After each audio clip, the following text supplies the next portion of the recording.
এত ঝড় বৃষ্টিতে নাকি আমি ব্রাইড সাজাতে যেতে পারবো না। হ্যাঁ, ঠিকই শুনছো, বাট এটা আমার কথা নয়, আমার হচ্ছে 27 মে ব্রাইডের কথা।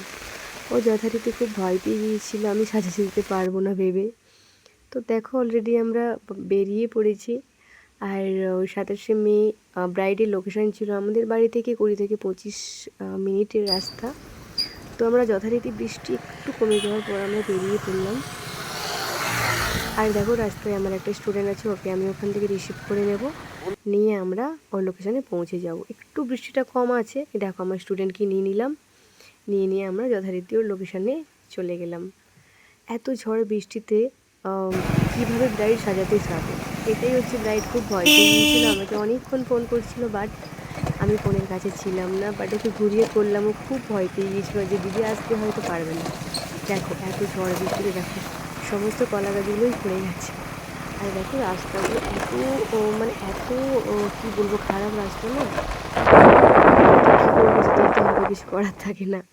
তো দেখো ব্রাইডের বাড়ি পৌঁছে গেলাম। আর ব্রাইডের বাবা দেখো আমাদের রিসিভ করতে এলো এখান থেকে। জাস্ট দেখো আমি শুধু ঢোকার মুখে ভাবছি যে একটা মেয়ের বিয়ের দিনে একটা বাবার কতটা সারা জীবনের সঞ্চয়, কতটা দিয়ে একটা মেয়েকে বিয়ে দেওয়া হয়। তো দেখতেই পারছো তোমরা, রাস্তা পুরো পুকুর, পুরো মানে একদম ভর্তি কাদা। এটা দেখে আমি একটুক্ষণের জন্য আমি কি বলবো, খুব খারাপ লাগছিল আমার। তো দেখো ওদের প্রায় সমস্ত রান্না হবে, এইসব জিনিসপত্র রেডি করছে ওরা। তো আমি কিছুটা ভিডিও নিয়ে নিলাম। তো দেখো এতটাই কাদা, এতটাই কাদা যে ওরা চুন ফেলে রাস্তাটা একটু শুকনো করার চেষ্টা করছে। তো দেখো পৌঁছে গেলাম ব্রাইডের বাড়ি। পৌঁছে গিয়ে দেখো জুতোটা কোথায় খুলবো ভাবছিলাম, কারণ এত ভিড়। তো যাই হোক, গিয়ে দেখি এখনও ব্রাইড রেডি নয়, তো ওর কিছু রিচুয়ালস ছিল, পালন করছে। তো আমরা দেখো জিনিসপত্রগুলো রেডি করব। আর এই যে ছোট্ট বাচ্চাটাকে দেখলে, ও লাস্টে জানতে পারলাম ও কথা বলতে পারে না, খুব খারাপ লাগলো শুনে। চলো, খারাপ লাগলে তো হবে না, ব্রাইডকে রেডি করতে হবে। দেখো ব্রাইড ওদের দিদি বোনদের সঙ্গে একটু ঝগড়াঝাটি করছিল, আর আমাদের দেখো একটু জুস দিয়েছিল, আমরা মোটামুটি খেয়ে ব্রাইডকে রেডি করতে বসিয়েছি। আর ছোট্টখাটো একটু ক্লিপ নেওয়ার চেষ্টা করছিলাম। তো যাই হোক, আমরা শাড়িটা আগে থেকে পিন করে রেখেছিলাম। স্কিন প্রিপারেশন আমরা শুরু করে দিয়েছি দেখো। আর দেখো ব্রাইড শাড়ি, গয়নাগাঠি আমি বললাম তুমি বের করে নাও একসঙ্গে, নাহলে তুমি না হলে হয়তো রেডি করতে করতে হয়তো সমস্যা হবে। তো তুমি সব জিনিসপত্রগুলো একটু বের করে নাও। তো জিনিসপত্রগুলো ও বের করে মোটামুটি গয়নাগাঠিগুলো পরিয়ে নিচ্ছে আমার একটা স্টুডেন্ট।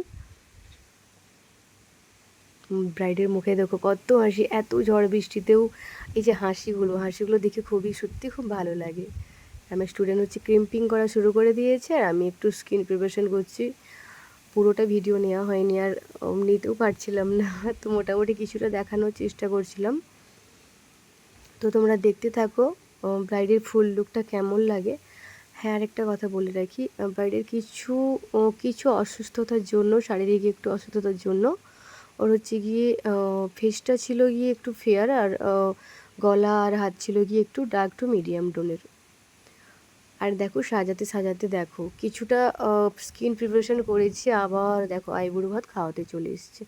কিছু করার থাকে না, এত বৃষ্টিতে হচ্ছে গিয়ে সবাই তো ঠিকঠাক সময় পৌঁছতে পারেনি, তাই সবাই আবার এসে আবার আইবুড়ো ভাত খাওয়াতে এসছে। তো বললাম হ্যাঁ তুমি যাও, অবশ্যই যাবে তুমি।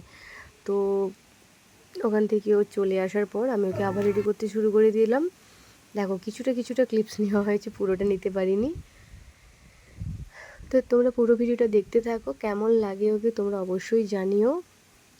ফাউন্ডেশনটা আমি অ্যাপ্লাই করে নিচ্ছি।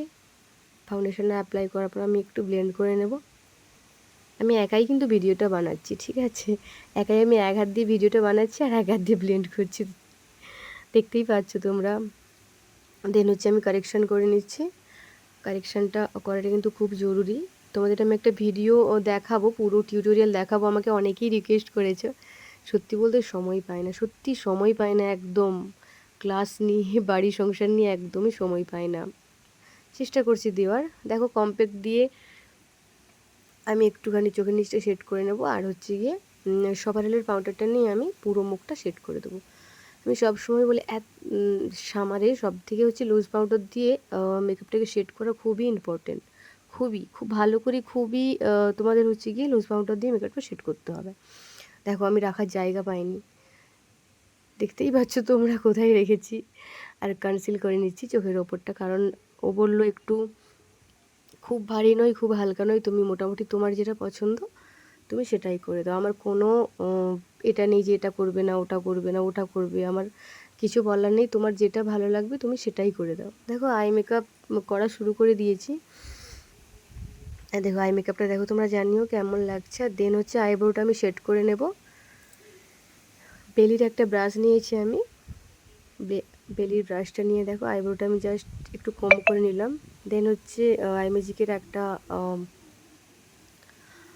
ব্রাউন শেড নিয়ে দেখো আমি আইব্রোটা একটু ফিল করে নিচ্ছি। তো কলকা করে নিচ্ছি আমি, দেখো কলকাটা ওর ফেস অনুযায়ী আমি করেছি, দেখতেই পাচ্ছ তোমরা। আর দেখো কলকাটা দেখো, দেখো পুরো তো লুকটা রেডি হয়ে গেল, পুরোটা নিতে পারলাম না কারণ রুমের মধ্যে খুবই ভিড় হচ্ছিল, সত্যি বলতে ভিডিওটা নিতেই পারিনি। আর দেখো এখানে লাস্ট হচ্ছে শেষমেশ হচ্ছে ব্রাইডের কিছুটা ভিডিও নেওয়ার জন্য, ছোট ছোট রিলস বানানোর জন্য। তো কিছুতেই পোজ দিতে পারছিল না, কারণ এত অভ্যস্ত ছিল না। হঠাৎ করে ক্যামেরার সামনে এলে কী হয় বলো তো, এটা সবারই হয়। তো ওকে বললাম তুমি একটুখানি পোজ দাও, আমি একটু ভিডিও নিয়ে নিই। তো মোটামুটি দিতে পারছিল না, তো আমাকে শুধু বলছে আমি হাসতে পারছি না। বলবো না, হাসলে একদমই ভালো লাগে না, সত্যি বলতে ব্রাইড যদি না হাসে না সত্যিই ভালো লাগে না। একটু হাসি খুশি থাকলে সত্যি ভিডিওগুলো নিতেও আমাদের খুব সুবিধে হয়। তো দেখো ব্রাইড তো সম্পূর্ণ রেডি, তোমরা জানিও কেমন লাগলো। আর এই সাথে সে মেয়ের আমাদের এত ঝড় বৃষ্টির দিনেই ব্রাইডকে সাজাতে যাওয়ার যে গল্পটা তোমাদের সাথে শেয়ার করলাম, কেমন লাগলো অবশ্যই তোমরা কিন্তু জানিও, ঠিক আছে। একটু ক্লিপ নিচ্ছিলাম, ভিডিও ক্লিপগুলো নিচ্ছিলাম, তোমরা অবশ্যই জানিও কিন্তু কেমন হয়েছে।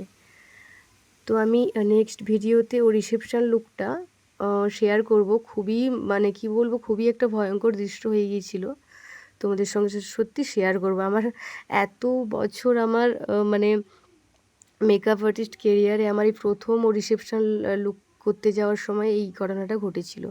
নিশ্চয়ই আমি তোমাদের সঙ্গে শেয়ার করবো। আর দেখো ব্রাইডকে রেডি করার পর আমরা বাড়ি চলে যাচ্ছি। আর বাড়ি চলে যাওয়ার সময় দেখো বর এলো, বর আসার জন্য আমি একটু দাঁড়িয়ে গিয়েছিলাম যে একটু বরের একটু ভিডিও নেবো, বাট বর বেরোচ্ছিলই না।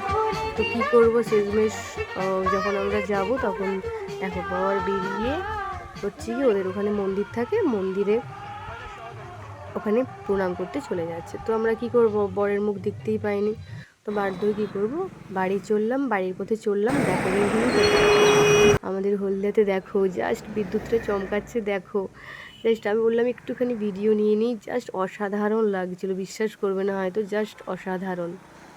দেখো তোমরা দেখতেই পাচ্ছ, জাস্ট এত ভালো লাগছিল কি বলবো তোমাদের, দেখো জাস্ট ওয়াও।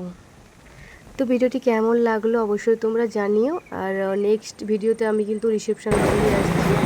সবাই ভালো থেকো, সুস্থ থেকো, টাটা।